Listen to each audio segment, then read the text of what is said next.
Mindful of Madness, episode 20. We did it. We made it to 20. Haven't given up yet. They've mostly come out on time. Giving myself a pat on the back here. It's great. I, of course, am your host, Andrew Ingram, and every week I talk to a different artist about their ethos and process and, their plans for making it in the show business. It's great. It's a lot of fun. If this is your first episode, welcome. Today on the show, I talk with Russell Keller, who's a great young comic here in the Colorado Springs scene. Good head on his shoulders. He's writing funny stuff. I'm excited, to see this kid grow and become even better. He's running a show in happier times at Battle Mountain Brewing Company called Locals to Last Call. You should definitely check that out when, we all get that shot in the arm and can go outside and be people again. It'll be great. You should follow him on Instagram. Is his one thing he said you can follow him on. He's a very private person.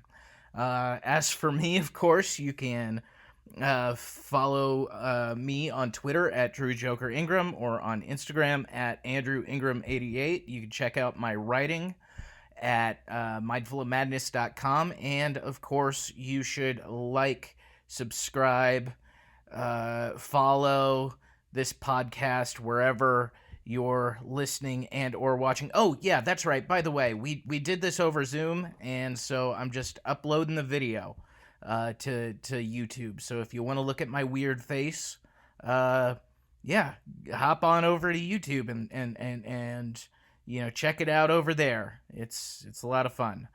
Subscribe to that too. Anyway, that's enough awkwardness and hums and haws from me. Let's get into the episode with Russell Keller.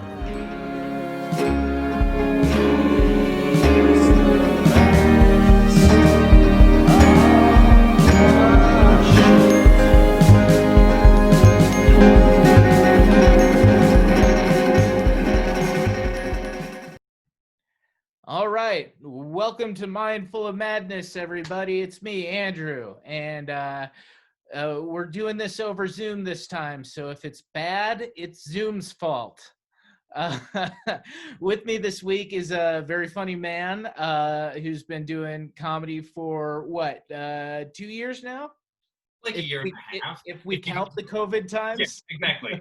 A year and a half if you can count the last 7 months of not doing stand-up.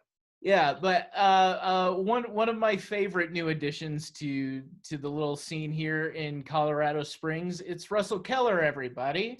Hello. Yeah, it feels, I was thinking about that when I was showering before this, which is one of the few times I've showered lately. But I'm like, that's probably going to come up with so how long you been doing this? Should I say a year and a half? Or should I say a year? Because in the last, 7 months, I've done one show and 4 open mics. So I don't know if you can even count any of that. But well, I'll tell you what, buddy, this worked out. I mean, as fucked up as the world is right now, this worked out great for you because you were going to start missing shows anyway. Right, exactly. Because you had a baby. It worked out really well. The timing's been pretty nice. I remember there was at one point, me and you were talking when my wife was pregnant, and I'm like, I might have to take a couple months off. And you're like, well, you still got to make sure you get out there. People don't forget about you. Plus, for your mental health, you got to get out of the house sometimes. And just haven't had to worry about that. Kind of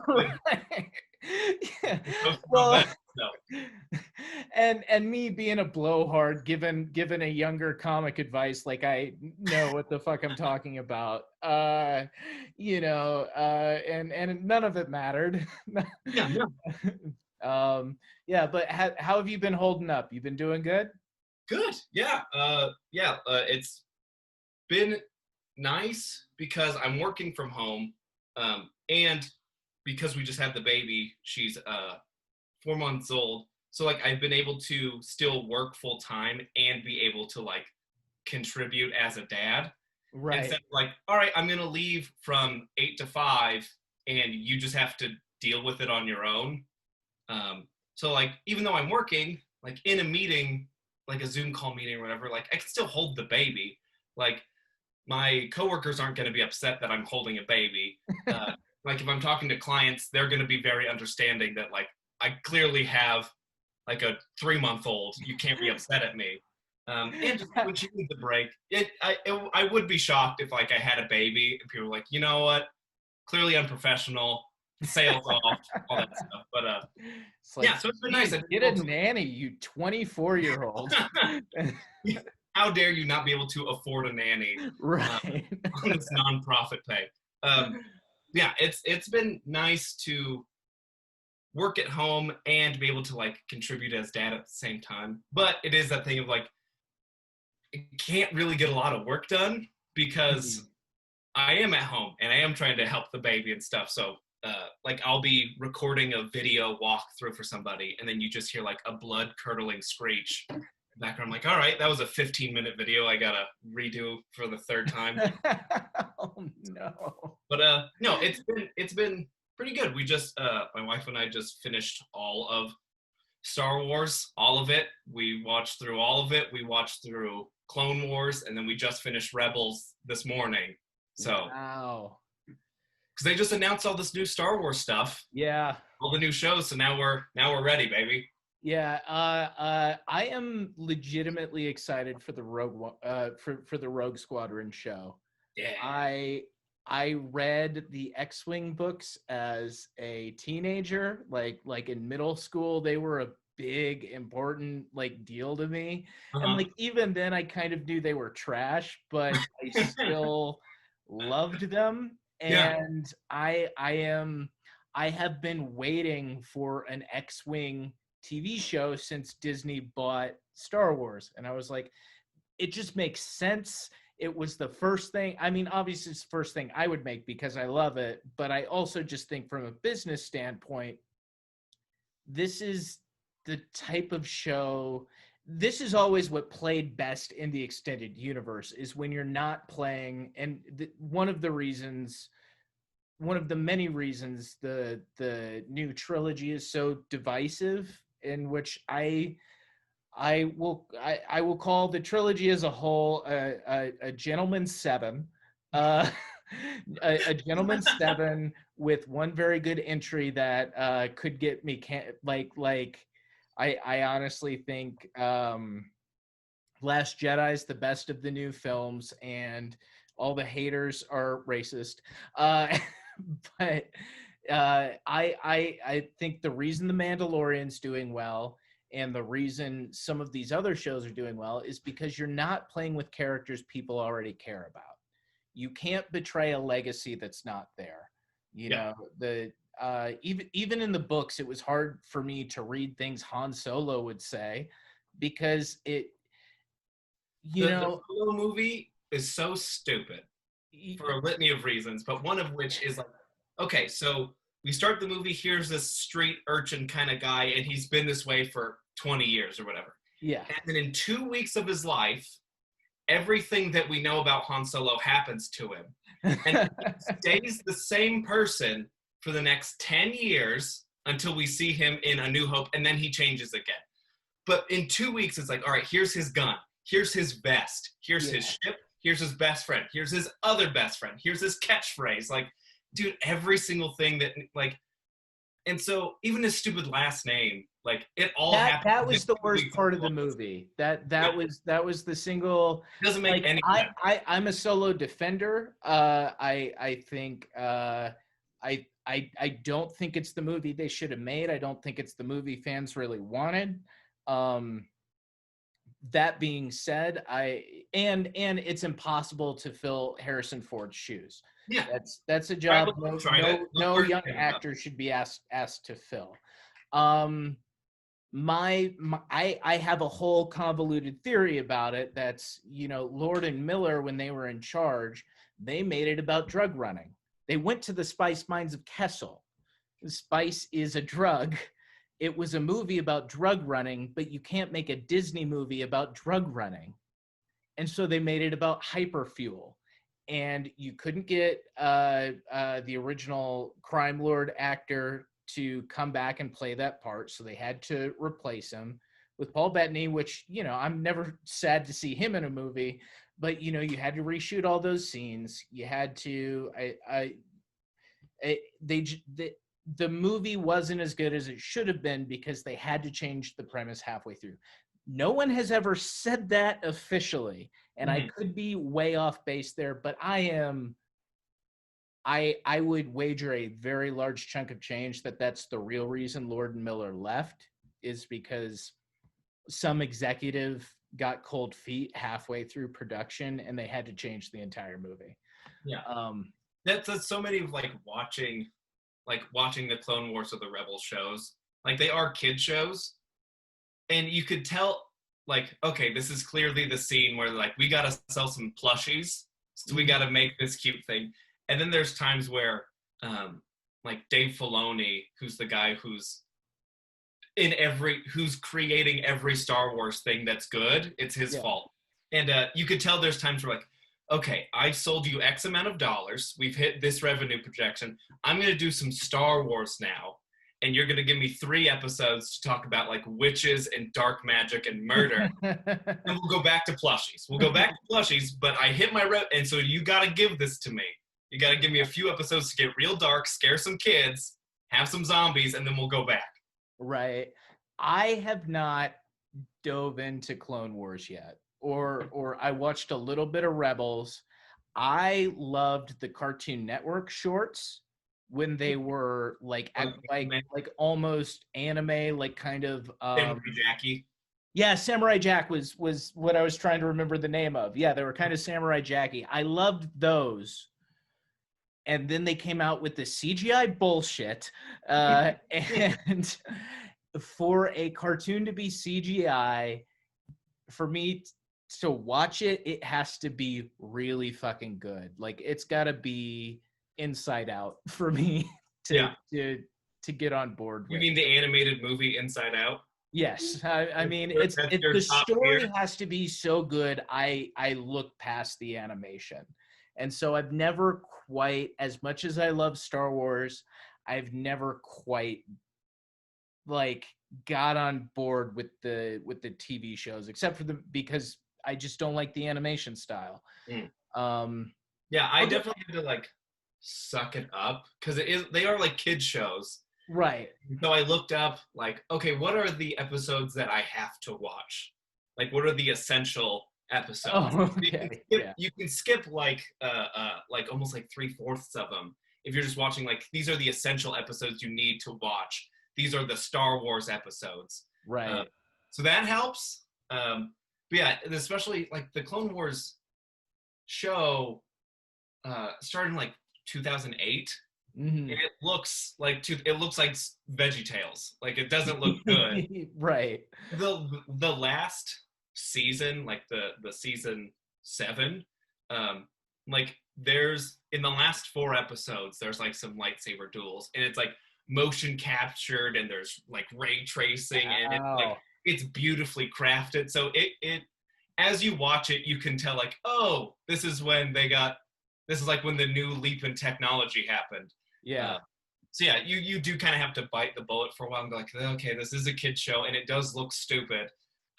Like the Lego Star Wars video games look better than the show when it first came. Yeah, next time, you know, a pandemic happens and we go into quarantine, because I've got to work now. I'm at work every day. I'm working like 60 hours a week at this point. So there ain't, if I'm gonna watch something, it's not gonna be that right now. But you know, next time there's a period in my life where I have some downtime, because I am a Star Wars completist. It's something I've always meant to get through. It just seemed like homework. Yeah. But yeah, I'll get to it one of these days after I retire. Yeah. Well, even that now it's going to look way worse. Now the show from 2008 is going to look so much worse in your 60s. They'll reskin it. You know, it'll be so, you know, in 40 years when I can finally, you know, hang up my hat. They'll open or the Disney whatever. or whatever and do an HD remaster. Yeah, they'll have remastered the entire thing for $1.50, and it'll just be, wow, you're still watching things on screens, Grandpa. It's like, it's the only way to watch things, Sonny. My brother just got the Oculus Quest 2, which is like the newest VR headset, and I've like never. $1,500 or something. It's only $300. Oh, okay. So yeah, it's not that one. But I finally got to play with it, and I've never done like VR before. And it's so much fun. It's such a blast. I had such a good time, and I was thinking to myself, like, in the VR headset, like, oh, this is like when I was, 6 and I was playing the Super Nintendo or whatever, the SNES, Yeah. like playing Hunt. I'm like, oh, this is virtual reality is going to be that for my daughter. Like, Yeah. this is gonna be her SNES, is like traveling to another dimensions. Yeah. 360 HD. I'm like, oh man, it's only. Oh my god, I can't imagine. I mean, I can ish, but like that's like the power that is at their fingertips. Yeah. It's gonna be weird. Born too late to explore the world, but too early to explore the galaxy, kind of thing. Like, you're just born in this time where it's like, yeah, you got the Xbox 360. She's gonna get entire worlds and dimensions.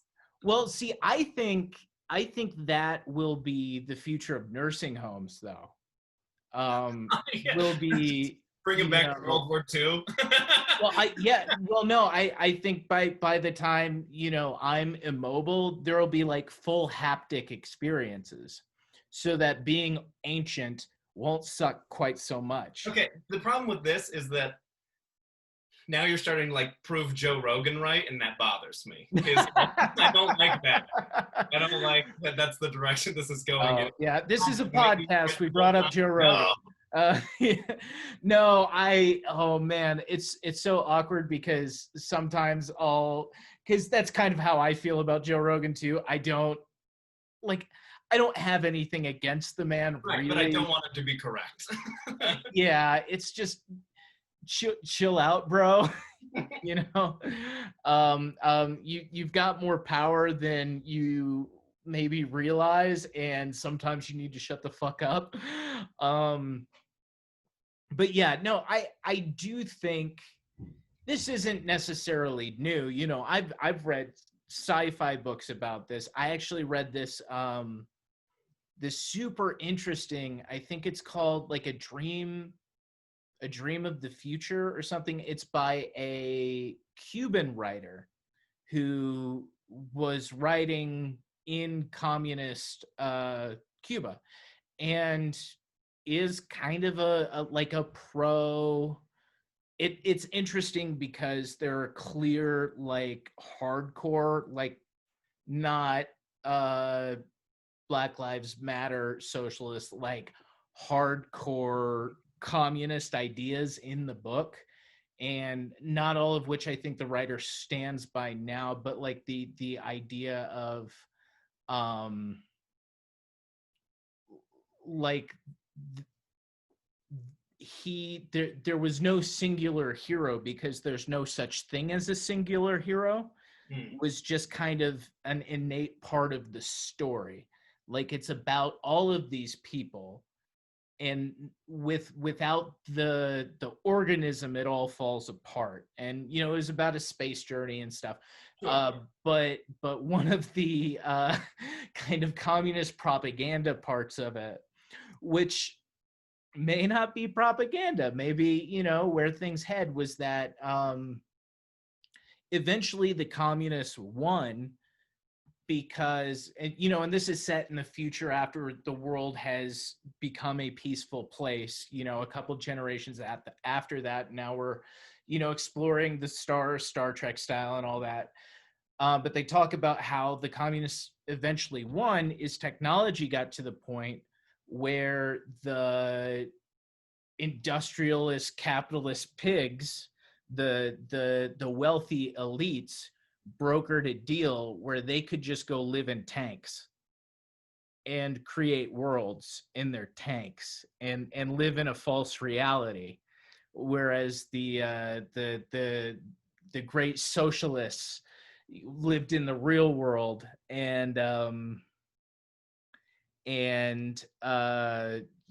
became the explorers of the universe and propelled the human race into the future, which I like a lot of socialist ideas. I like a lot of capitalist ideas.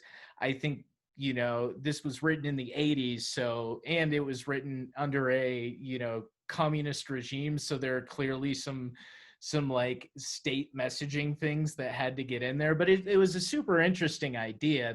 That's I think how some people are going to live their lives in the future. Maybe not everybody though. And that's how Disney works when they try to get them to plug the toys in. They're like, this is the regime, and these are the pieces that you need to get in to sell your toys. This is something when I was listening to some of the other episodes you've done, I'm like, this is going to come up at some point, and I'm not smart enough to talk about anarcho-fascism or whatever. I can't. I don't know what is going on. I don't know who this author is. But there is the exploring space in like Star Trek. Like it is this beautiful like socialist communist utopia thing. Yeah. Oh, pretty cool. All right, I can dig that. Okay. And what's that? Oh, Castro. Everyone thinks Castro's a cool guy. Yeah. Oh, he got his own t-shirt. Yeah. Okay. Well, I don't know which one then, because I don't know why we think he's still a cool guy. Right. Well, it's like, I'm kind of the opinion that any ideology can be used for evil. Whatever merits any ideology has, you give somebody with enough ambition the reins of the driving force of that ideology, and it will be used for evil eventually. Capitalism is evil, and capitalism is good. Socialism is evil, and socialism is good. It really depends on who's driving the bus. And that's kind of like why the democracy is good is because hopefully enough people having a say in what happens, ideally, that works out for the best for everyone, and unless you've got a bunch of idiots voting, I guess. Yeah, that is what I with the last two elections, which I turned 40 years ago is when I turned 21, like right before the Trump election. So like I've only really been cognizant of like politics like since Trump has been a thing in the air. Right. And that has made me go, okay, I don't want everyone to vote. I'm on both sides, like especially in the last election, people are like, this is not democracy. Okay, this is not what democracy should. This is a corruption of democracy. We're not democracy, idiot. We're a republic. So I don't want you to like if you don't even know how it's structured in the first place. I saw like, this is internet people, but I saw a Reddit comment. Someone was like, it's so stupid. It's ridiculous that California has just as many senators as Idaho. It should be proportional. Like that's not the Senate though. The Senate's 2 each, and then we have the other thing. There's another thing that's proportional. So you don't know what's going on, and I don't want you to vote at all. And I'm glad. Yeah. I think people should not have any voice to vote. Yeah, I struggle with it because I want the monarchy. I want each state to be its own. I want John Elway to be the king of Colorado. I want with iron fist. Well, according to Machiavelli, right? Not that I finished the book. I'm not going to pretend I read the entire Prince. I dropped out of that class I had to read it for. But according to the Prince, like the best version of government is the benevolent monarchy, right? John Elway with Yeah, John Elway, yeah. our And then he has like benevolent Dylan leader. Doug and Jake Jabs. I'm, I'm not from here originally, so I don't have that kind of love for him. Oh, you gotta. There is a beautiful and what each state brings.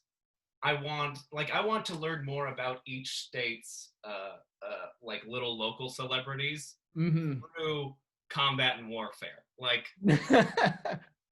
I want Jake Jabs and Dylan Doug, the lawyers, Hoyser and Hoyser.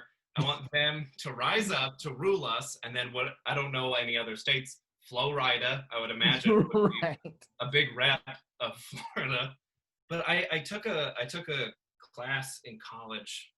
It was math for the liberal arts because Okay. I took whatever degree plan I could take to not take statistics. But Yeah. so they're like, all right, you have to take math for the liberal arts. And math for the liberal arts is all freshmen have to live on campus. Mm-hmm. Everyone who lives on campus has to wear a uniform. Therefore, every freshman has to wear a uniform, right? Mm-hmm. That's the idea of math for the liberal arts. That's Right. kind of it. Hold on. What school did you go to that required uniforms? No. This is just a this is a hypothetical. Okay. It's like the X plus Y equals Z kind of thing, but it's more theoretical and like application of thought, whatever weird stuff. Yeah. But so many people were, okay, freshmen have to live on campus. If you live on campus, you have to wear a uniform. Therefore, what? Therefore, everyone who lives on campus is a freshman. No. No, it's even worse than that. They're like, what do the uniforms look like? You're like, no, that's not the point. Right? Okay. Yeah, okay, what's the answer? Okay, let's say you live in the same zip code as the college. Do you have to live on campus? But if you what if you live, can you get an exemption? There's just an answer. We don't need to go through and that's when I'm like, well, I don't need people to vote. That's fine.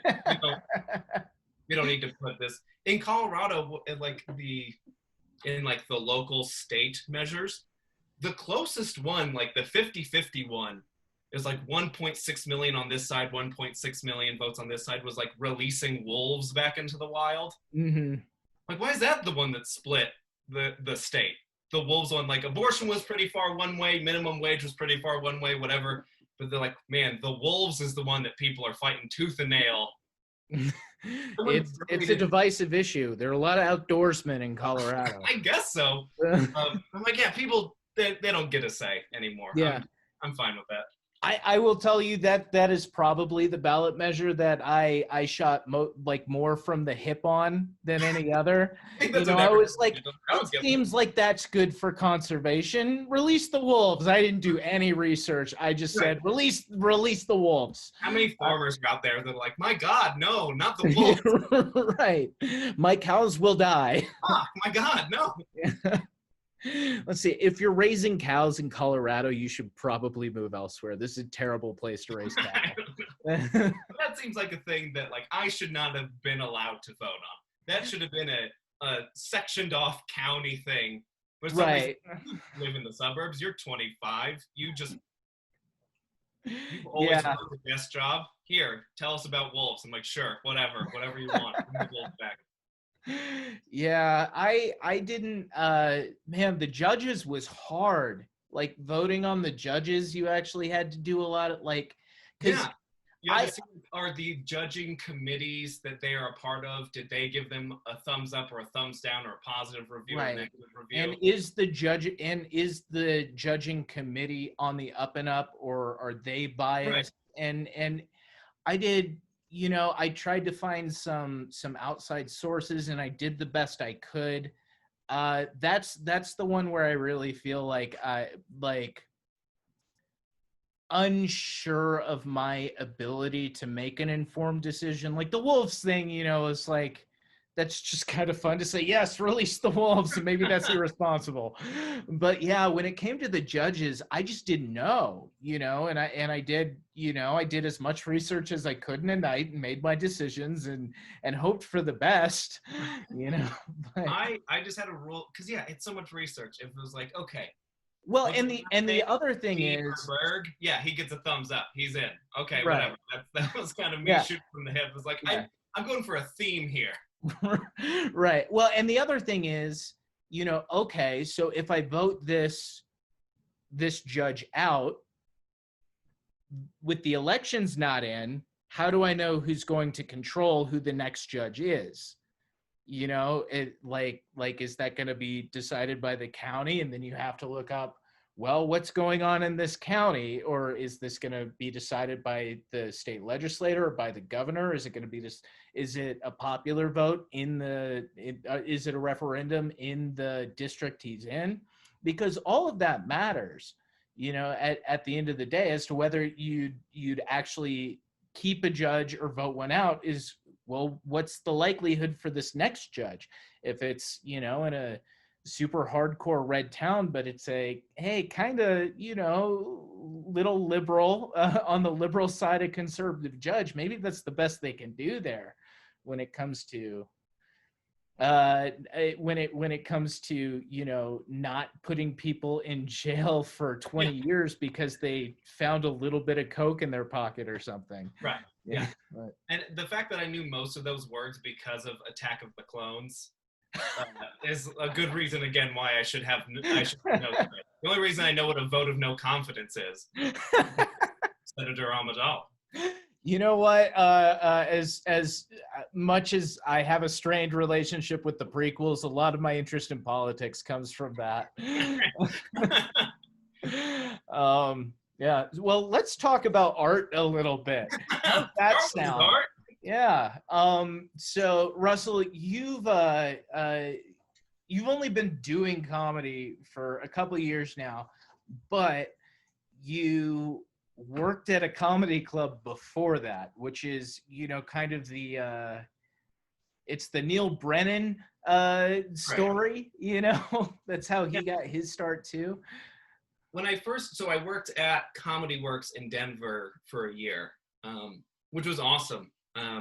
But the only reason I didn't even want to do stand-up when I worked there, I just really like stand-up comedy. Like I saw in concert, and this will tell you the kind of family I grew up in, but I saw Brian Regan, Jim Gaffigan, and Jerry Seinfeld all before I saw live music for the first time. Wow. Right. So like that's except in church every Sunday, because when they have a funny little clip they want to show everybody. Yeah.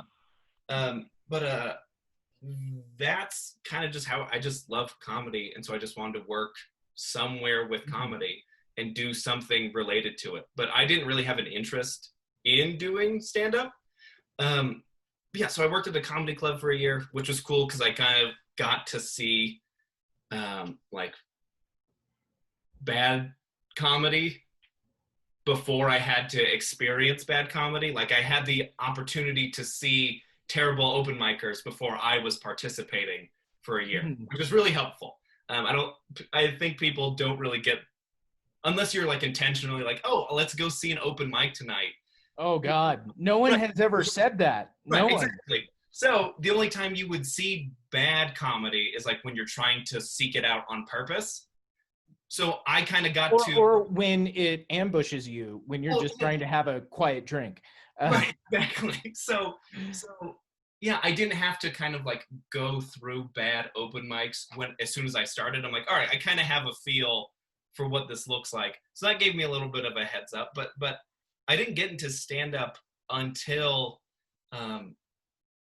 we did some like staff open mics at Comedy Works, and I only really participated in those because like, all right, it's easy to talk trash about people who are terrible at the open mic without doing it yourself. So like, oh, I'll give it a shot kind of thing.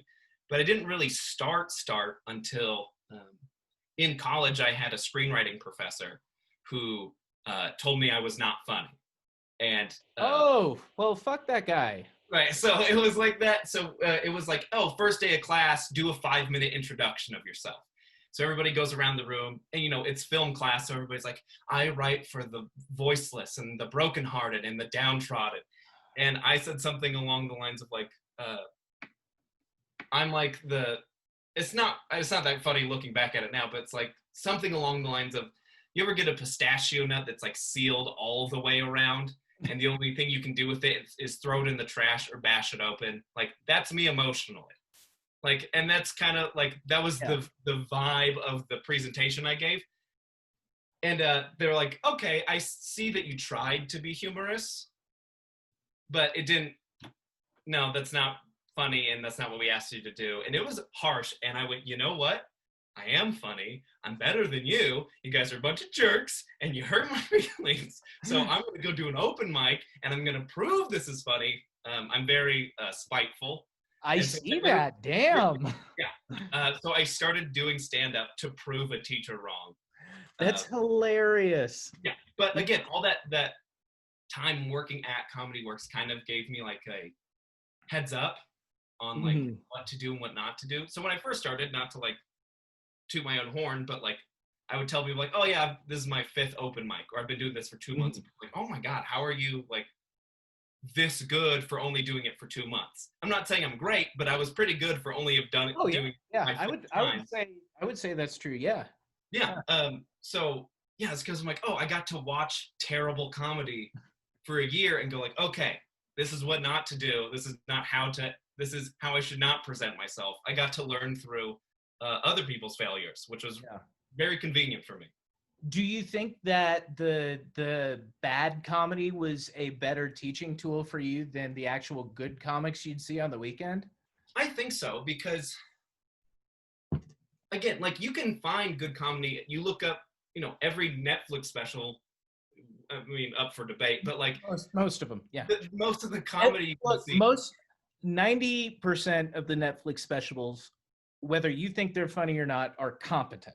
Right, they earned their spot there in some semblance. Again, not all the time, but some of them like earned their spot there.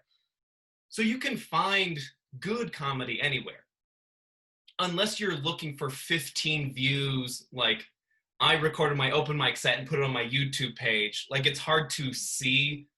I see you subscribe to my YouTube page. Right, exactly. So it's hard to see it unless you're like there, like you said, unless you get ambushed. So that was really helpful. I don't know if you ever went to like one of the 3 E's writing session things. That I only got to go to one. Yeah, it was pretty nice. It was fun. But like, you write some jokes right then and there, and then you go up and perform them, and then you get immediate feedback. And like, some of the feedback people were giving were like, that was fine, but it would have been funnier if you like would have told a story about like, or if you would have said that, like, you're just saying what I didn't do. You're not giving me improvements for what I've done and how to fix it. You're just saying what I should have done instead, which is not helpful. Yeah. No, it 99% of the time, no. Yeah, exactly. So watching bad comedy was like, okay, so here's what I should learn, not just to like, oh, be good, which is not helpful, or you should have made a better joke, or like to see like, okay, here's what not to do, and like make critique and criticism based off of their performance and not just what would have been funny. Like, okay, how could we have improved this joke? Like, how could we have punched this up a bit? How could we have rearranged this? That's my least favorite thing, is when people give me feedback and like, what would have been funny is if you would have told a story about. I'm like, I don't have a story about that. That's why I didn't do that. Yeah, that's annoying. It's especially annoying when you're getting feedback from somebody who doesn't even understand the angle you were going for. Yeah, exactly. I did when I was like 3 months in, and it was the Pueblo funny comedy contest. Yeah. And again, I'm only 3 months in, so I don't know what a dumpster fire this Yeah. is supposed to be. Same night I recorded my album. So, Oh, that's right. Yeah, a bunch of people didn't come to the show. It hurt my feelings, Russell. All the bringers I brought to this comedy contest were all church people, so I don't think I hurt your crowd. Oh no! Everybody was like, Russell, how did you get so many people to come to your show? I'm like, just go to church. They want to support you. They don't know what trashy, coke-ridden dumpster fire comedy is. They go, oh, I love Jim Gaffigan, and then they show up. Right. Yeah, you know me. I try to be not edgy, but like I'm clean but I try to talk about not just like, what you're really at this point doing what I was trying to do when I started, but you're doing much better. I've evolved and kind of realized that this isn't who I was, but I was self-conscious, and so I was trying to do what you're doing now, which is you're writing smart, clean, very dark jokes. Right. Thank you. Okay, I appreciate but you're good at it. Like, I mean, there are rough edges here. I'm not going to pretend they're not, but like, this is a good angle for you because it matches your look, it matches your voice, you have the timing for it, and you're good at writing it, which is the most important thing. Yeah, it's so that like my opening joke right now, or not right now, months ago, was like one of the first things I say is black people make some noise. So like it's technically clean on like an aspect of I have not sworn, but it's a rough way to start, and I think but it works for me. But anyways, so like that's the vibe I go for, and I feel like it's authentic to me. So like I do my 5 minutes at this Pueblo comedy contest, and then I get off, and then they give you feedback, like the judges, which right, okay. It sucks when the judges, again, I've been doing this for 3 months. I'm like, I'm more qualified than any of you sitting here. That's I want to be the marionette, and that makes me even furious. But so like they were giving me feedback on like, oh, you should have been dirtier with this thing, or like you should have. And they didn't just say like you should be dirty, like, oh, you should talk about when you're having sex with your wife. You should talk about like putting a finger. I'm like, dude, that's not what I do. Like, that's not my angle. So you're just saying that's how you would write that, which fine, steal my stuff and write it and say it the way you want to say it. But you just telling me like things to add in to my set, like you clearly weren't listening to who I am. You're like, oh, you know what? Sex is funny. You should talk about sex more. Like, sex is a concept. You should talk about that more. I'm like, okay, that's not. The whole joke was about like, I have a wedding ring tattoo, but I also have a Star Wars tattoo. So you can have sex but still be a virgin. Like, that's the joke. And they're like, you should be more gross about that. I'm like, that's the point is, like, I'm married, cute boy, have a Star Wars tattoo. Like, that's the point. You weren't listening to me. Yeah, that's frustrating. And you have to you have to learn how to like be polite about brushing that off. Right, yeah. You know, because like you can be an asshole and burn bridges, but I don't think or you could just say fuck you and you know, be that guy in the scene who's, you know, everybody respects because you're funny, but also, you know, nobody like wants to hang out with. Like, right. Well, and I feel like I can learn something from it. I'm only been doing it for a year, realistically. Like, yeah, I can learn something from everybody. People who have done it longer than me, people who haven't done it longer than me. But also, sometimes it's like I don't understand how you have not quit yet. Like, how have you been doing this for 15 years and you still think you've done no soul searching, you've done no self-assessment, you have no social awareness to go like, clearly no one's laughed at me in 15 years. How are you still here?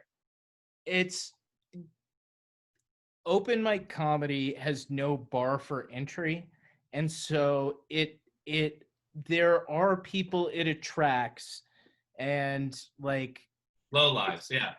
but I was going to say people who do not have a lot of self-awareness Mm, are attracted to it because there's no one telling them they can't. In any other art form, a certain amount of self-awareness is required to get better. Okay, like you do have to lie to yourself because this is a stupid thing to be doing with your time, and the likelihood of actually succeeding is so low yeah. that you have to lie to yourself some. But you also have to have the self-awareness to know when it's not working and change to make it work. It's good to have your own sensibility. But you have to understand the craft, and you have to be able to recognize when and evolve your sensibilities to become better. You have to become any art form you want to get better at. Yeah. You know, When I first started, I told people, I'm like, hey, if I don't get laughs, because the first couple times I did it, I didn't really get any laughs because right. it wasn't funny. I'm like, if I don't get laughs within 3 months, I quit. Like, Yeah. And so many people were like, no, you got to keep at it. You just got to stick to it. You got to believe in yourself. I'm like, yeah, I believe in myself that I can get good laughs in 3 months. Right. Clearly I'm wrong. And that, like, your self-confidence and self-delusion can only take you so far before you go, you know what? Maybe this isn't for me. So I tried to be like realistic about it. I said, I want to make money, just any physical form of payment I want in a year.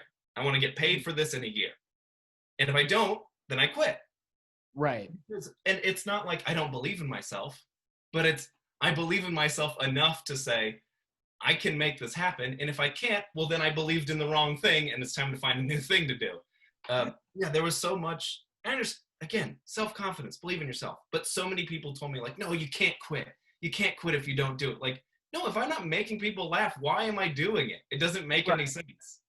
Well, and they're as frustrating as it is, as somebody who does take it seriously and wants to be successful in stand-up and making things, everyone has the right to be there. Everyone has the right to show up at unless you're an unmitigated monster, and then, fuck you. Like if you're a bad person who's hurting people, like, fuck you, we don't want you around. If you're just bad, we can't stop you from coming to the open mic. No, yeah, be bad and show up. If this is a hobby for you, not everyone is doing it for the same reasons.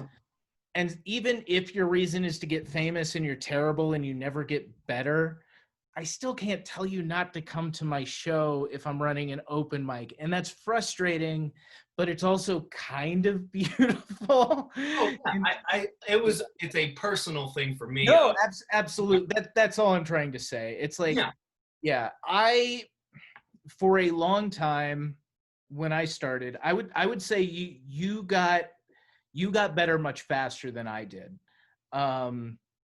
And part of that probably from having a background actually seeing a lot of comedy. What I knew about comedy was a little like I liked comedy, but I wasn't a comedy nerd. I'd never been around that much stand-up when I started, and what I thought stand-up had to be was different than I didn't realize the steps you had to take to get there, like to be a great storytelling comedian. Go out for a few years and learn how to write a fucking joke first. And so for a long time, I refused to write quote unquote jokes, because that's not what good comedy isn't like these formulaic jokes. And then I realized, well, one, those jokes are fun to write, and they are fun to listen to, especially in a short set. So there's a lot of value there that you're just not getting credit for because I wasn't exposed to them before. You know, I didn't know. I knew Mitch Hedberg, but he was the only one-liner writer I knew about before I started comedy. Really, I'd never listened to Stephen Wright. You know, so I had a lot of preconceived notions that were false that I had to unlearn. And I don't think you had those going in. I think you understood what comedy was, and you understood I was actually going to say this before when you were talking about going to bad open mics. You will learn more about joke writing from watching open mic comics than you will from watching most headliners.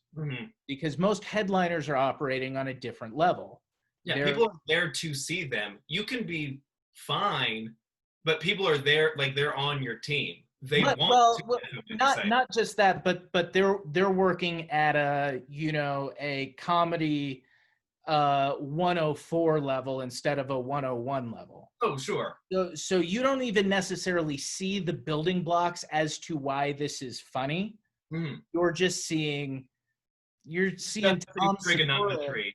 What? Sorry? You're just seeing trigonometry without knowing how to add and subtract. Exactly. Exactly. Yes, Tom Segura is very funny, and all he's doing is telling stories, but that's because he understands setups and punchlines. And if you don't understand that going in, or if you don't learn that first, all you're going to be doing is telling these long meandering stories that don't hit. There's work to be done before you get there. Right. Yeah. So what, obviously we're in the weird times right now.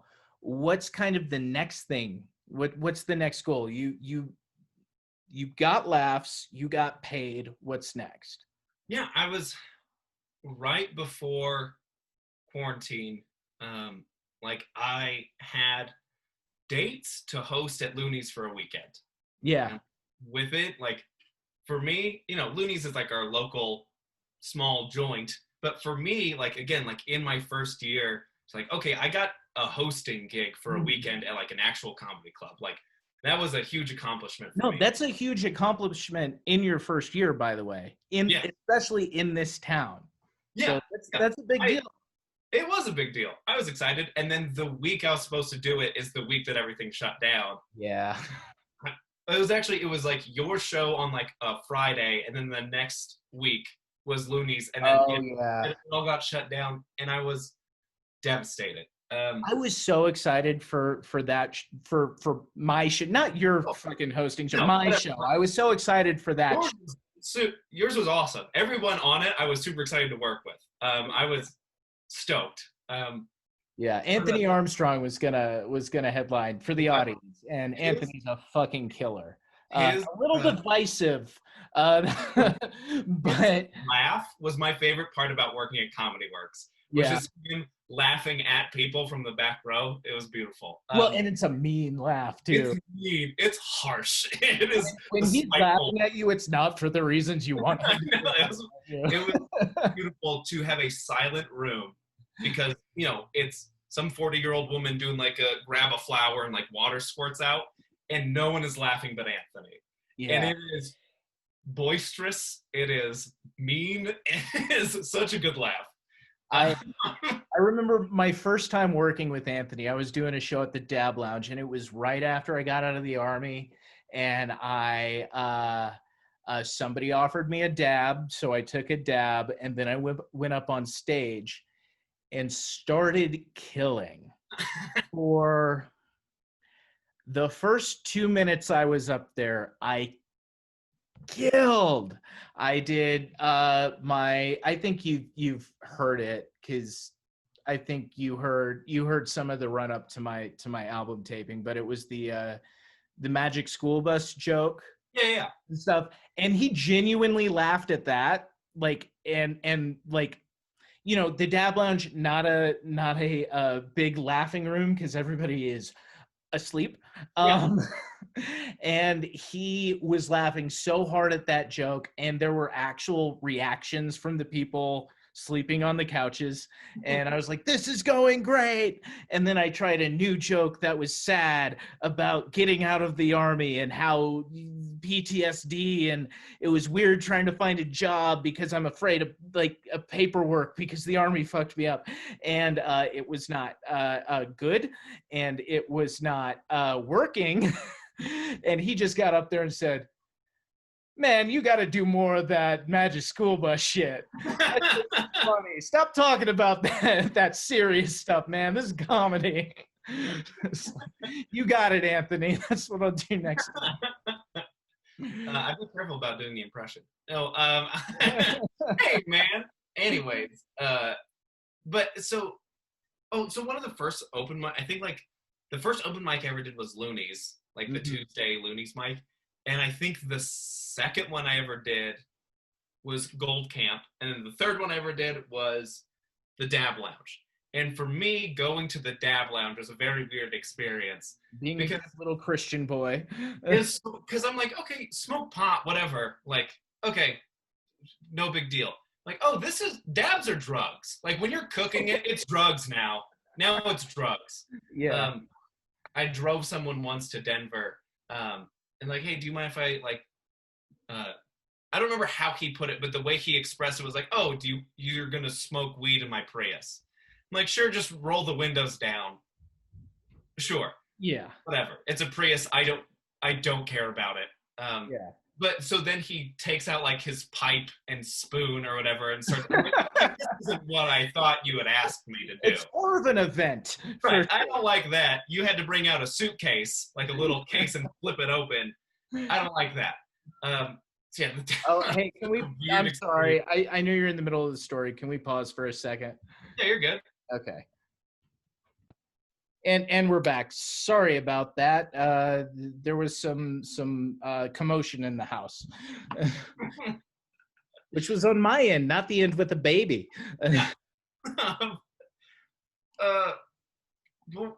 Remind me again. I know you just said, what were we talking about? We were talking about doing dabs in the car. Oh yeah, and so it just like, yeah, when you're breaking out your like glass bong out of like a briefcase with a 6-digit code on it, I'm like, I gotta. So when I got home, I had to explain to my wife. I'm like, it smells like drugs in the car.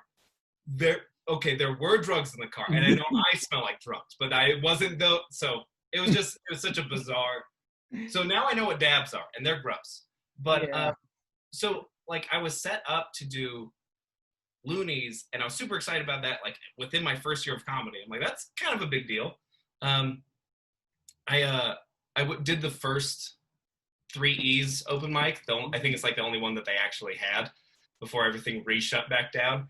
And I went on like second to last. There was like 30 people that signed up. They went in random order, and everybody bombed. Everybody sucked the entire way through because no one wants to laugh at everybody else. And so I was on second to last. So we've been there for 2.5 hours, and I'm second to last. And I'm like, I'm going to go up there. I'm going to show these amateurs how it's done. I'm going to crush. I'm going to go to the back. I'm going to shake the owner's hand, and I'm going to host the weekend here. Oh, yeah. And again, I haven't done an open mic in months at that point. Right. So they go and like, I'm going to do new material that I've never done before in front of the owner. I'm going to shake his hand. He's going to give me a hosting gig because I lost my Loonies one. Yeah, and then I sucked just as much as everybody and tucked my tail and went home. But that's, I had my goal was like, okay, just get any laughs. And it was, okay, just get paid at all. The next goal was like, all right, I'm going to make $300 doing this. Okay.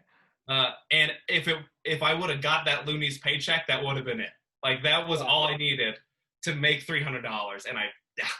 And but so like my goal hopefully is like, all right, can I, because now I think I was worried when I had the baby. It's like, okay, is everyone going to forget about me with like the months that I'm gone? Colorado Springs, it's not like it's a huge enough scene that people are going to, whatever. I'm friends with everybody on Facebook. They know I exist. But it was like, oh, am I going to lose momentum? Am I going to lose status because of the baby? And like, I'm not going to do it for a few months. But because nobody gets to do comedy other than like the weird Zoom stuff, like, okay, so I'm in the same boat as everybody else, realistically. And so like, all right, 2021, vaccine comes out, everything's fine. We're all great. Like, can I get a hosting spot for like, can I get back to it? Like, can I earn that momentum again? Or is it like, oh, you had your shot, now it's gone? I don't think that's the case. Again, I wouldn't make that like a goal if I didn't think it was the case. But like, okay, can I make $400? Like, okay, push my goal a little bit. But again, depends on like when we're allowed to start and all that. But like, can I make more money? I'll just put it that way. Can I make more money than I did last year doing this? And can I get a hosting gig again? Right. Those are kind of my goals. And I want to have small goals, achievable goals, but also push goals. Like also something like when I put like, oh, okay, I'm going to earn $300 doing this in my first year. I didn't think I was going to do it. Right. But I'm like, I'll put it on there as like and I almost did it. And so the fact that I didn't get it isn't a disappointment. Right. Because I knew I probably wasn't going to do it in the first place. Right. I wanted to write half an hour of comedy. That was another, like, of stand-up. I think if I really stretch it, I think I got like 15, maybe 20 minutes. Again, if I'm really, really stretching it. I think you probably have 20, 25. I believe in you. Really? All right. So like I didn't get to half an hour, but okay, that was a push goal. It was something that stretched me to shoot for something outside. Because you don't want to go like, oh, have 10 minutes. I did it. Great. Good for me. Like, I want to have something that's eluding me. Well, yeah. And I'll say this I would say, your first 3 months or so, you had pretty quickly a solid 5, but you were very comfortable with that solid 5 for a minute. Yeah, I had this, and I still kind of have it. I'm working on it, but I have this idea of I'm going to perfect this 5 minutes. This 5 minutes I can do in my sleep, then I can move on. Like that 5 minutes that I did for probably about 6, 7, 8 months. I knew exactly I didn't need a light kind of thing. And that's kind of where I want to be is I don't need a light. I know this is 10 minutes. Right. And so I almost go like too robotic with it of like, I'm going to home this in, much to everyone else's chagrin who has to listen to this. It's fun on a show. It's rough at an open mic, buddy. Yeah. But that was something that like coming to this 3 E's thing, or I did the drive-through comedy show thing one time, and it was like, well, I don't want to come back and do the same. Everyone like, it's not even like the audience will probably like my stuff. I don't want to get like attacked verbally by everyone in the back about doing the same thing I've been doing. So I tried some new stuff and I bombed and it sucked and I wasn't good. That was the height of like the BLM protests, and that's when I started. I'm like, I'm gonna open up with black people make some noise kind of joke. Go big or go home. All right, I'm not. And I went home very, very quickly. But yeah, I didn't want to come back and like, because I know that's kind of one of my issues is, okay, yeah, you did the Chick-fil-A joke again. Okay, buddy, we got it. Yeah. Same intonation and everything. Look, it's a good joke. I don't ever need to hear it at another open mic again. That's all I'm saying. Like, get the laughs with a hot audience. Do what works. You got to make your money. But yeah, when you're, if I had a challenge for you, which you can tell me to fuck off, but if I had a challenge for you, it would be once if you're going to 3 open mics a week, 2 of those need to be material isn't ready yet. That's what I'm gonna say. Sometimes you need a pick-me-up. Take the pick-me-up, okay?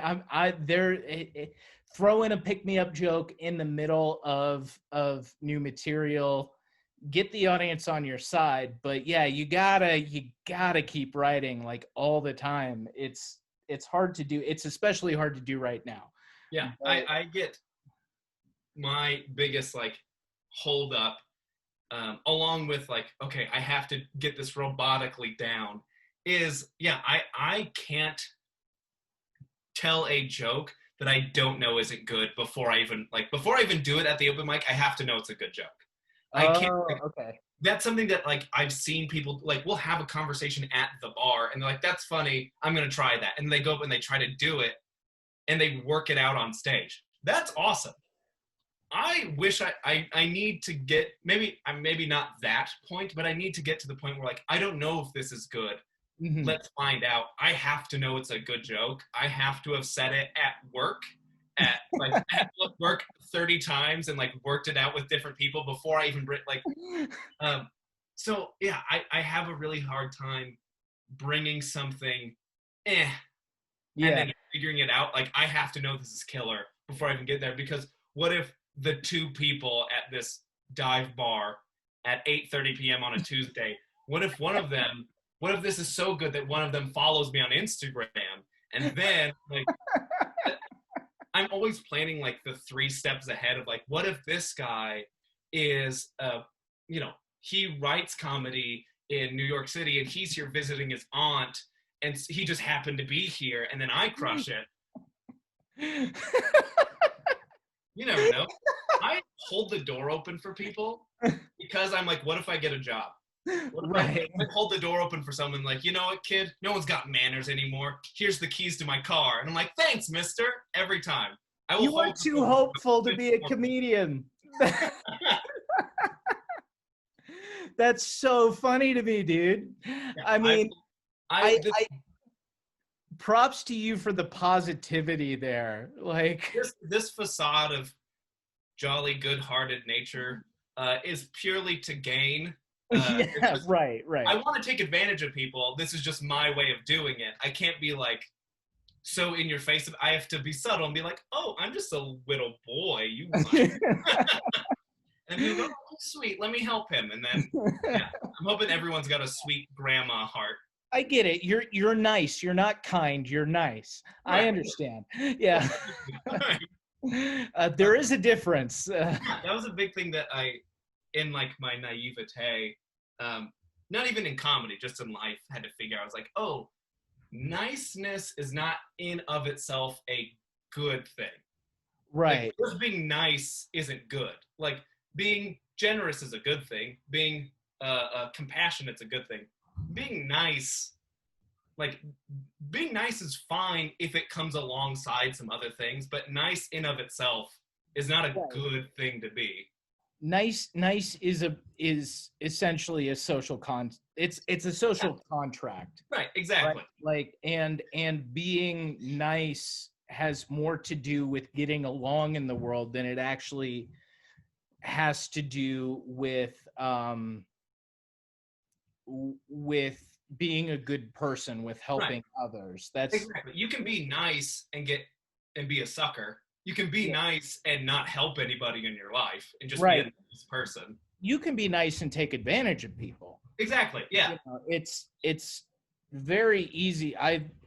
That was something I probably learned around the same time you did, age-wise, is because I'm a few years older than you, is like, oh, and I learned it in the Army. Is like, just because someone's nice to me doesn't mean that they have my best interests. Oh yeah, exactly. You know, they could totally be screwing me over even with a, hey, how you doing today attitude. Right. You know, they're not the same thing. And that's, I think that's an important thing, even if it's not something you have the power to act on, because so much of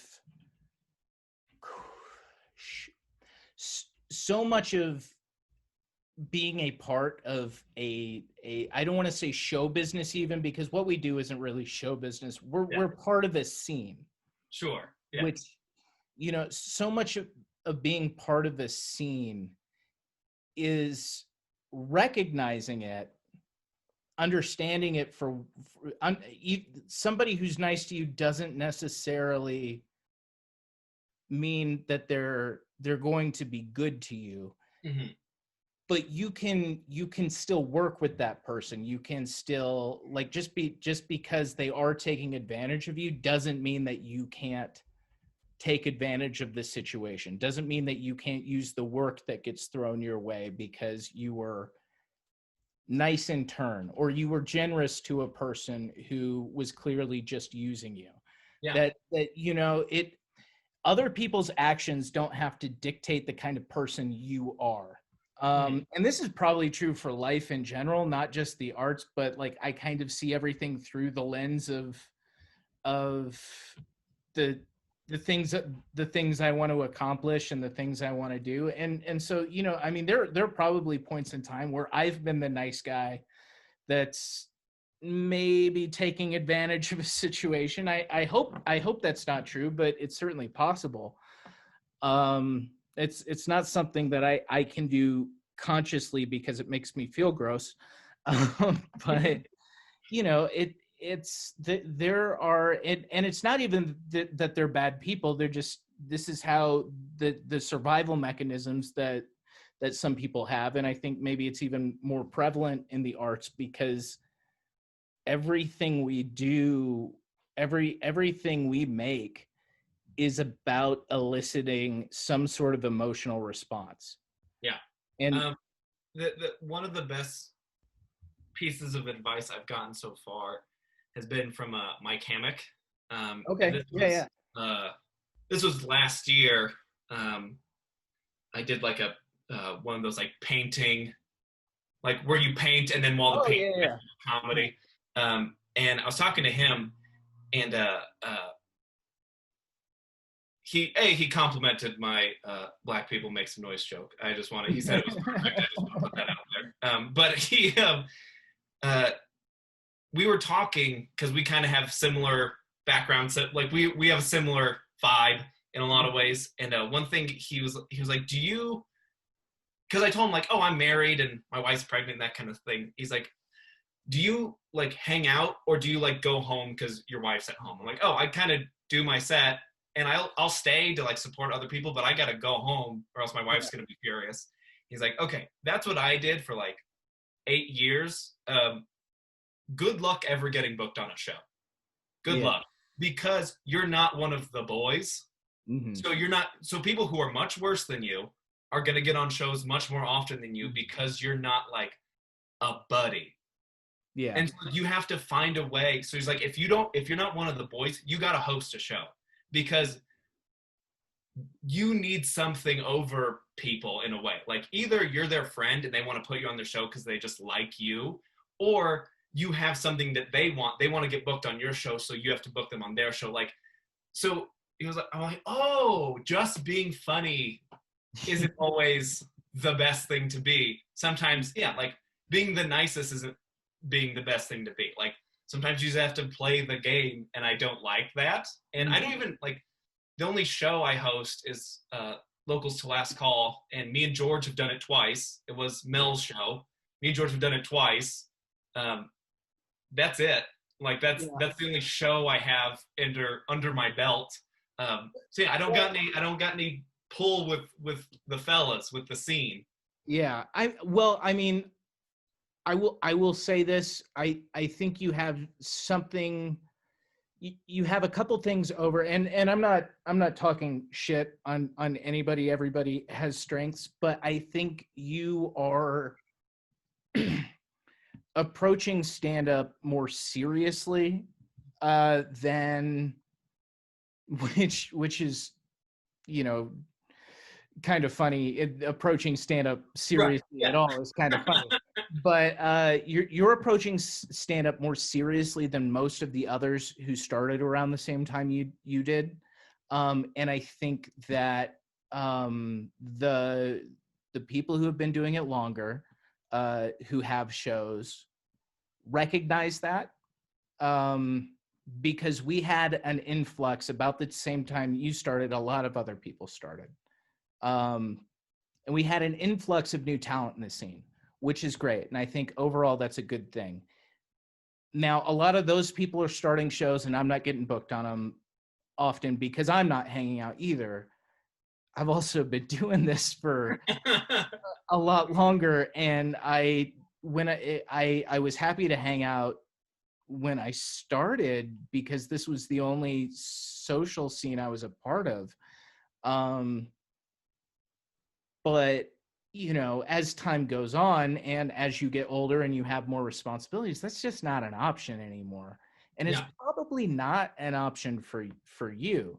I think, and yes, I run a show and I book people. I generally don't book people I don't think will do a good job. um you know, and one of the things I like having that something weird spot is on on the gallery show, which may never come back, but I'll find something else to do.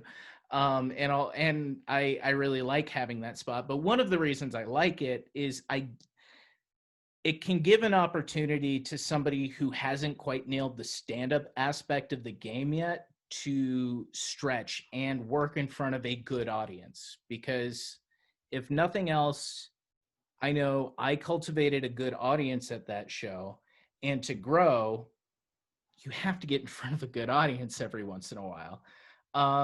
And it, you know, gives me kind of an olive branch to a lot of the new guys who are doing some fun things, but I just don't have the energy to become everybody's best friend anymore.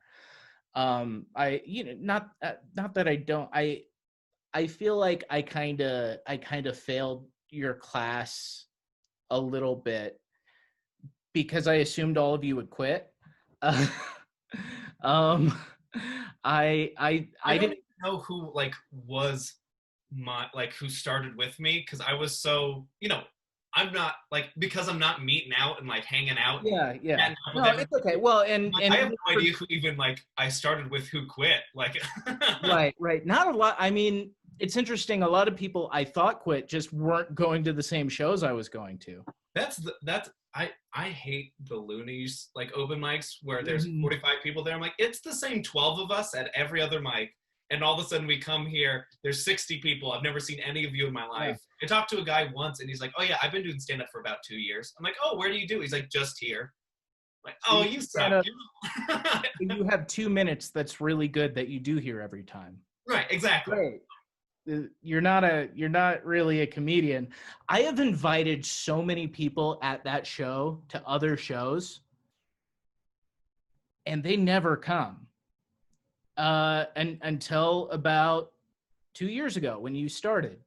And then I would say probably 6 or 7 people started coming, which isn't a lot if you're in LA or Chicago or Denver even.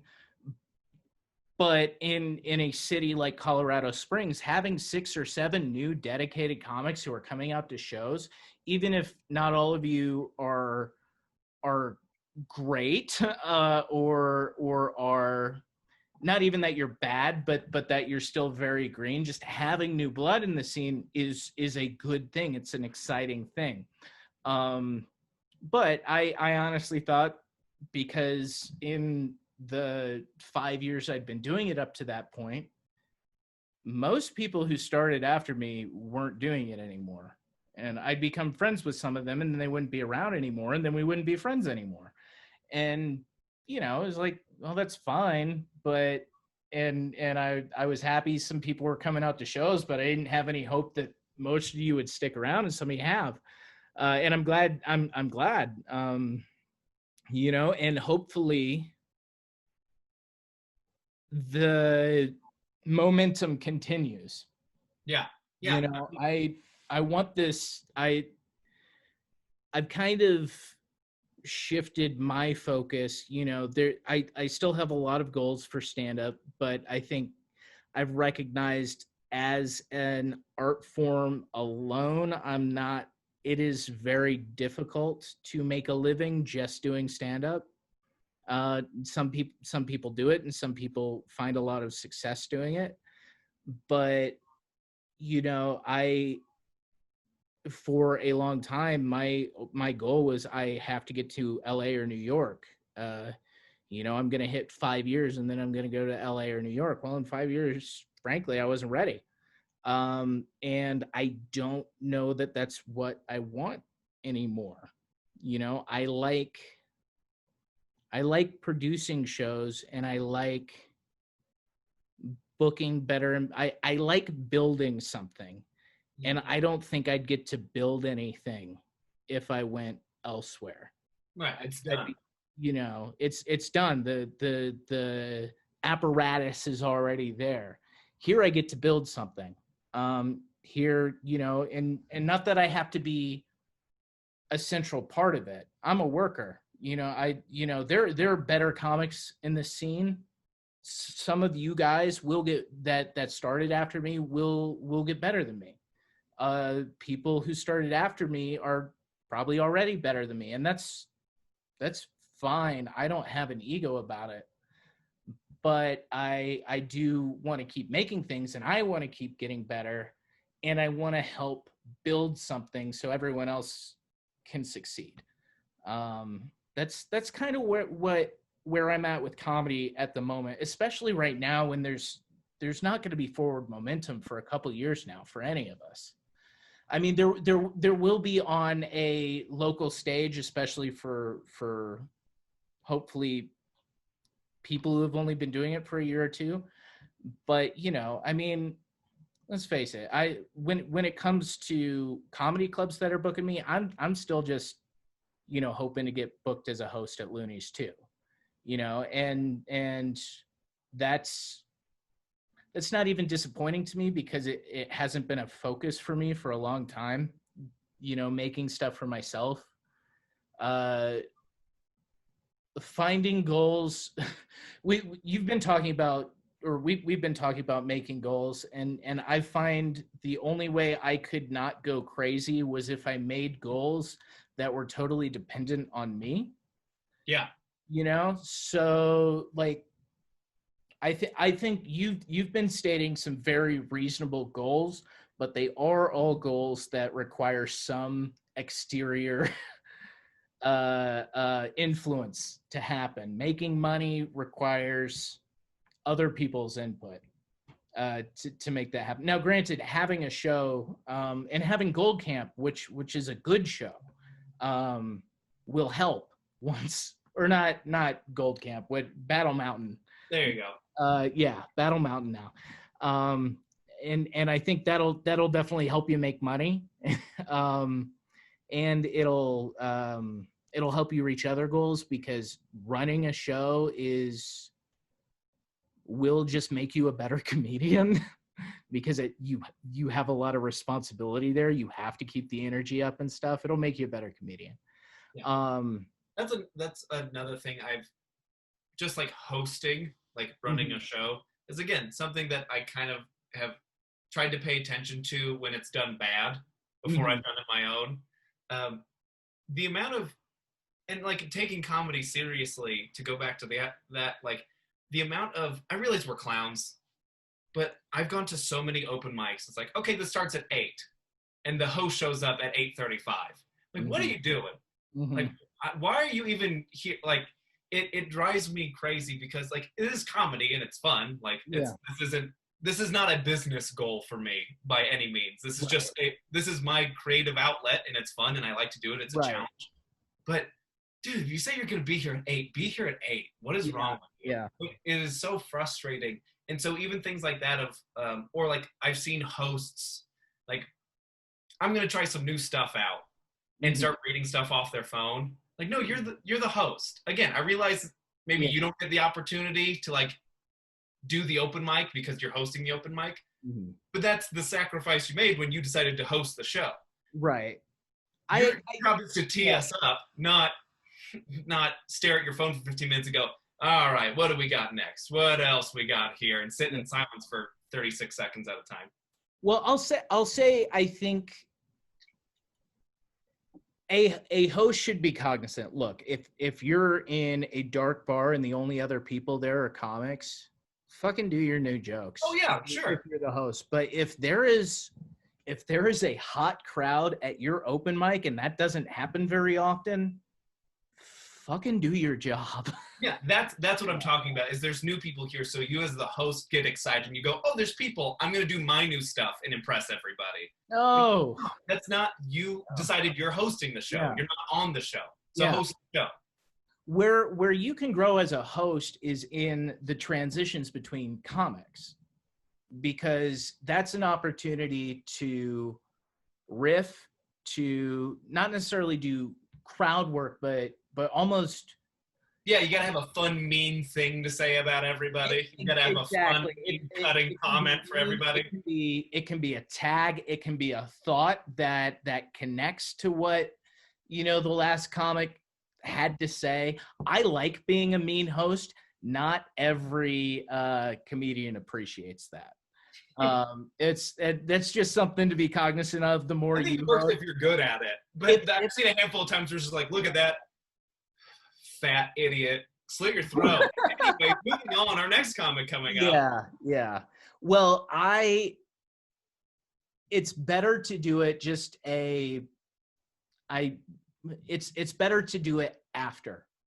When you're introducing somebody, tee them up nice. Don't promise the moon, because God knows what they're going up there with, but have the audience expecting this to be fun. Be mean after they get off. Like, don't, if they had a bad set, you don't, unless there are times I'll fucking destroy like a shitty racist or something, like that's, fuck that guy, especially if they're not a comic, if they're not in the scene.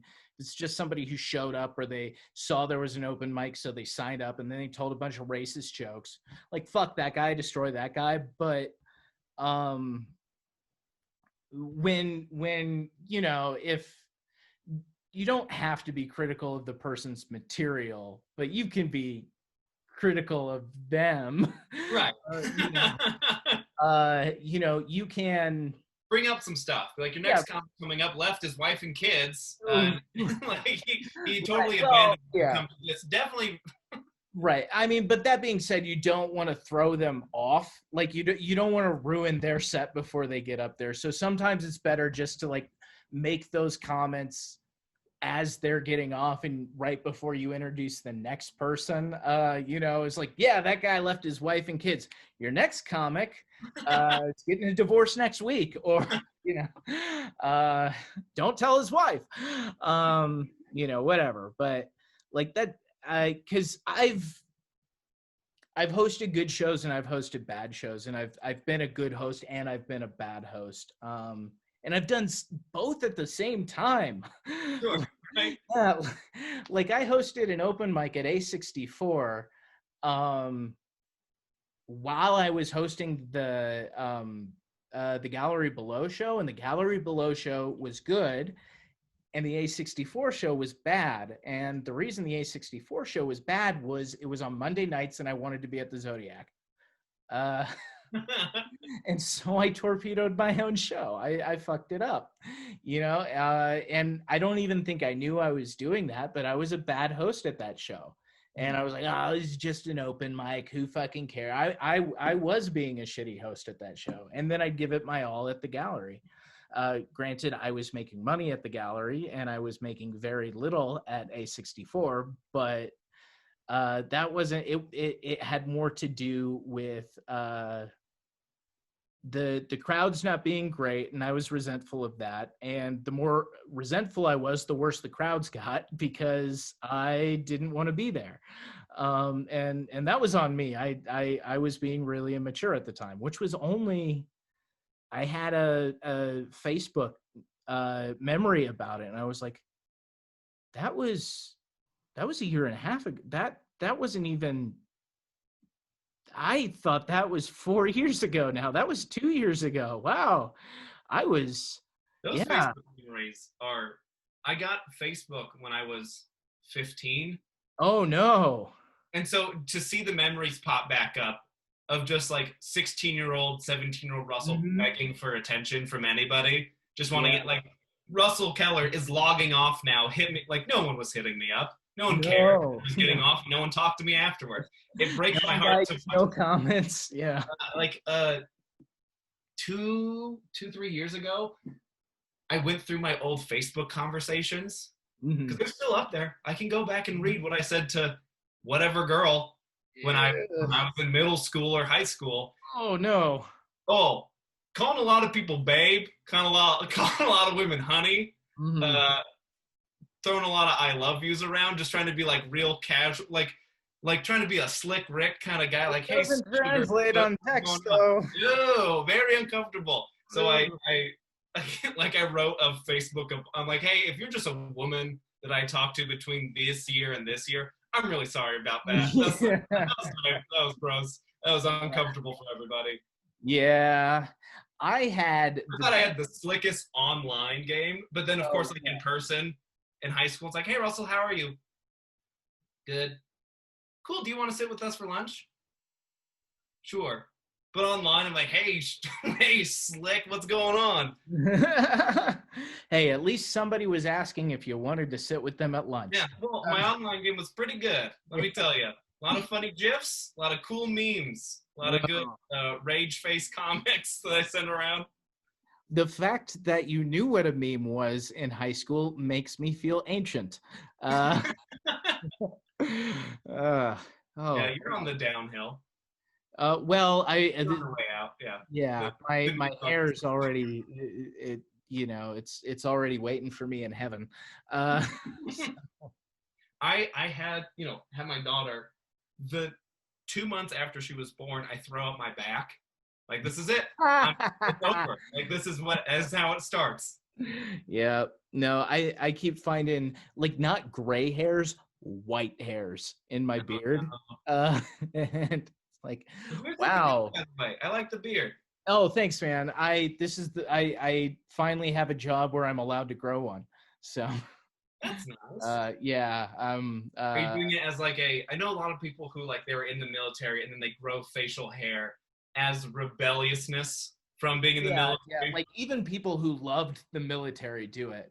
And I wasn't ever really able to do that before. Yeah, I just the jobs I had, I couldn't grow it before. So it's just nice being able to do it. I think I look better with a beard. And so, and I, to be honest, I think audiences think I'm funnier when I have a beard. You look jolly. You look like Tim Allen halfway through the Santa Claus transition. You look good. Thanks. I'm gonna pretend that was a compliment. No, I noticed this because I was working really, really hard this summer before I recorded my album. And so maybe it was just the fact that I was very funny at that point in time because I had this body of work that I had honed. But I could grow a beard over the summer when I was working at a school. I couldn't, I working security and all these former, like our chief was this retired cop who thought they looked grungy. So he's like, no, we're going to maintain discipline and tough. And I'm more intimidated of a security guard with a beard than without one. I agree. I look like a pansy without one. I probably still look like a pansy, but whatever. Pansy that chops wood, baby. Yeah. I'm wearing flannel today. But yeah, I was killing it that summer, and then I had to go back to work the week before I recorded the album. I worked 1 week and then recorded the album, and I was legitimately worried I wouldn't be as funny to the audience without the beard. And I mean, it was fine. It was no big change, but yeah. Yeah. Okay, so you're thinking more so you don't have the long-term goals like I'm gonna be on on Jimmy Fallon one day. I don't know who's the late night I don't who watches guy late. we're supposed to want to be on now. I don't even know. No, I Conan's on his way out. It's right. I don't have like super long-term goals because I need to feel accomplishment. I need to have goal setting and then I meet those goals. And so that's why I need like short little things that I can do, accomplish, and it gives me momentum to keep that up. Okay. If it's like, oh, I'm gonna move to LA and get on Fallon or whatever, like I again we're trying to be realistic of like, okay, if I don't get a laugh within the first 3 months, I quit because it's just not gonna happen. Right. Like I realize that I started at 24 in Colorado Springs. Like I'm not gonna make it. Like I don't want to, like I'm not the guy who's like not believing in myself. Again, I believe in myself enough to do it, but also I am not going to be that guy. I'm not gonna be on Fallon. I'm not gonna be on if it happens, awesome. And I think I can get that funny. I think I can get good enough and be funny enough to be that caliber of guy. But like with who I am and like the life that I'm like, wife, daughter, she's got a full-time job. Our family's here. Like I'm probably gonna live in Colorado. Like I'm 26, what do I know? But like I'm probably gonna live here most of, if not all of my life. Right. I'm not gonna move to LA or New York anytime soon to follow a hobby. So yeah, I would love that. Like my long-term goals are like hosting at Looney's or like Comedy Works. Dude, they have the New Faces comedy contest. Like I want a place. Eventually I want a place. There's the Lucha Libre and Laughs show in Denver. It's one of my favorite. It's pro wrestling and comedy. It's hosted by two of my favorite comedians. So like if I could ever get on that show, that's a win for me. Like those are my goals. So they are lofty, local. Like Comedy Works, get on this show, get on this guy's show, work with this person. Like those, I have long-term local goals. But yeah, I'm never. I love writing sketches. I think I'm good at writing sketches. I've written a couple about for someone asked me to help them write some sketches about being like a black man in America. I'm like, why did you pick me for that? It's like, well, I trust your writing ability. Like I like I said with like the people's feedback and critique they give you. Like I want to give you actual critique and feedback because I like to think I understand the writing process more so than just what's funny or what's not funny. So like I helped write some of these sketches. So like I have avenues to be successful in a way that doesn't require LA or New York City or all that. But like even when I was before quarantine, I could only go out like twice a week to open mics. So like I'm not I don't want to say I'm a part-timer, but like I do this as much as I have the ability to. But yeah, there's people out there who are doing like once a night, every night, they are doing something. They're going to writing sessions. They are dedicating their life to this. And I'm like, this is really fun for me and I would like to do it more. But yeah, if I could do stuff at like get to a featured level or work in Denver sometime or work with these people, those are the long-term goals I have because they're somewhat achievable. But if I'm like, oh, I'm gonna ride on SNL, I'm just gonna hate myself because it's a goal I don't think I'll ever achieve. I'll just hate myself internally. Well, I don't think you're too old or like starting in Colorado Springs means you can't make those goals, but like I will say it is harder with a family to. Wait, if I could go out and hang out and do coke, that would be awesome. I would be so much successful. I'd be so much more successful. Yeah, but well, I don't know about that. I don't know that like yes, being the guy that everybody likes is useful, but it's not the only useful thing. I talked with Charlie McMullen about, do you know Charlie? You hosted like a writing session one time, and he was Yeah. there. But I've Oh, seen okay. his stand up, but that's the only time I've like interacted with him. Yeah. Charlie's one of my favorite people that I can like, one of my favorite stand-up friends that I can legitimately call like a friend. He's a very good guy and a very good stand-up. Um, but you know, he was talking about being valuable to a scene. You don't have to be the guy that's everybody's best friend. You just have to add value. So for a long time, the only value I could add, because I wasn't good enough for anybody to trust on a show, was, okay, well, I'll go take pictures. I'll be around because I'm a decent photographer, and people need pictures. You promote the shows. It's good for everybody. So I'll go take pictures. I mean, so all you don't have to be out every night snorting coke and being the guy that everybody tells stories about. You just have to find, and we've been kind of talking around this already. You just have to find your way of adding value, beyond, obviously, first and foremost, be funny. It That's, helps.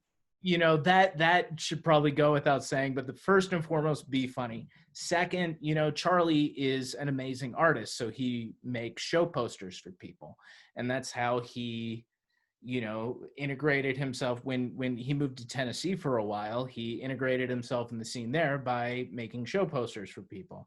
If I move wherever I wind up, I love Colorado. I don't anticipate moving, but if I move, that's, I'll probably be out taking pictures most nights, because I want to prove that, hey, there's something I can contribute to what you guys are doing beyond just being a part of the show. And so, even if you're just doing stand up twice a week, as long as you're writing, as long as you're funny, there are other ways you can contribute. I can tell people all about kyber crystals and Tython, the Yes. original Jedi. ARC Trooper stands for Advanced Recon Commando. If you're like, I don't want you around anymore, you can go home. Yeah. I'll tell you what, that'll get you booked with me. Hey, that's a show. Maybe That's don't towards the share goal. any of that with John Brown. He'll beat you up. The first time I ever saw him do stand up, he spent the first 4 minutes telling me how, if he would have known me, he would, like, earlier in life, he would have bullied me. He was like, I would have taken advantage of you. I would have hit you. I would have farted on you. Like, I've never met you before. And he was just explaining Yeah. No. how much he wouldn't have liked me. John's one of my favorite people, and we never would have been friends in high school. Ever. Yeah, I think we've done the work here today. Any thoughts on, as you said, this isn't something you anticipate. I mean, I wanted to have you on because I do. You're a very funny guy, and you've got a good head on your shoulders. And I wanted to talk to you just to kind of see what your kind of like motivations and stuff were. But talking about business, it doesn't sound like that's kind of the forefront of why you're doing any of this, which is definitely good. But do you have any like aspirations in the business aspect of art and art? I mean, I do want to work like in I try to separate out like my goals and dreams and creative things versus like business things. Like, these are all separate categories. Sure. But I would love to work at some kind of comedy organization. And doing comedy obviously contributes to that greatly. But even if it was like, I don't know, sales or customer service or PR, whatever it is, like, I worked at a comedy club without wanting to do stand-up. I didn't want to do stand-up when I worked at Comedy Works. Like, I just love the business. And that was why I worked there for a year. Like I worked full time in the Springs and went to college, and then I would drive up to Denver every night until 1 a.m, and then I got to drive home. It's like, oh, what if I could like be a manager here? Like it was just like, oh, I could work in this and be associated with this somehow. So yeah, I think I would love to work in comedy in some capacity. Again, in Colorado Springs, how realistic is that? Yeah. But I don't know. You want to manage me, bro? yeah, I'll be your manager. I will. I can pay you in bus tokens for our shitty public transit system. But yeah, so like I would love to work in comedy in some capacity, even if it is not telling jokes itself. But yeah, dude, I think I'm a good writer. I think I haven't really had any avenues to display that yet. Yeah. I think I'm a funny writer. It's what I kind of went to college for. Again, I took film just as I don't have to take stats. I'm like, well, I guess that's the one for me. But I think I am a good writer. I do think I understand the minutia and the technique of what goes into this. Yeah. A lot more than, again, someone who's been doing it a year. So I am hoping with some of these sketches that will maybe eventually get filmed ever. I'm really hoping that will display some of that, and I can, go to whatever organizations and go, hey, here's something I've written, here's something I've performed in stand-up, and here's even my actual business resume. God, please let me work here. I'm begging you on hands and knees. Please, I need money. I work in nonprofits. Give me money. Yeah, so there's like Comedy Central is the idea of something. I don't think I'd want to work at Comedy Central necessarily. I heard it's a pretty terrible place to work at, actually. It seems to be you only work there to do other things later. Exactly right. Yeah. But the idea is like, oh, there is comedy that exists without being a stand-up. And I want to be a stand-up. That is what I want to do. But I really just have a heart to work in something tangentially related to comedy in one way or another. Right. Yeah.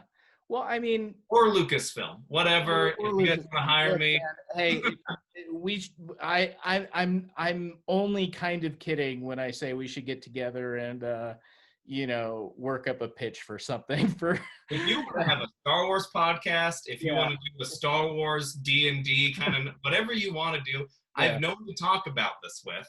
Yeah. It's my wife and my brother. That's all I have. Yeah. Is your wife into all this stuff?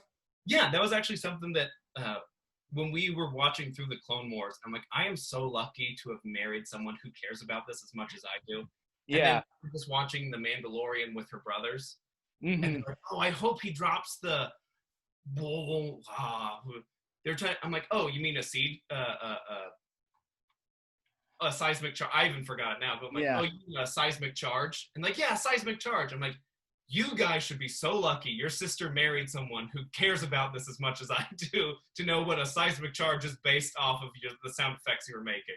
Yeah. So they are just as excited about all this stuff as I am, which is very lucky on my part. I can tell you don't have your camera on because I'm just showing you my Star Wars helmets right now.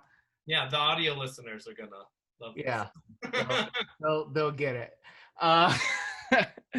Yeah,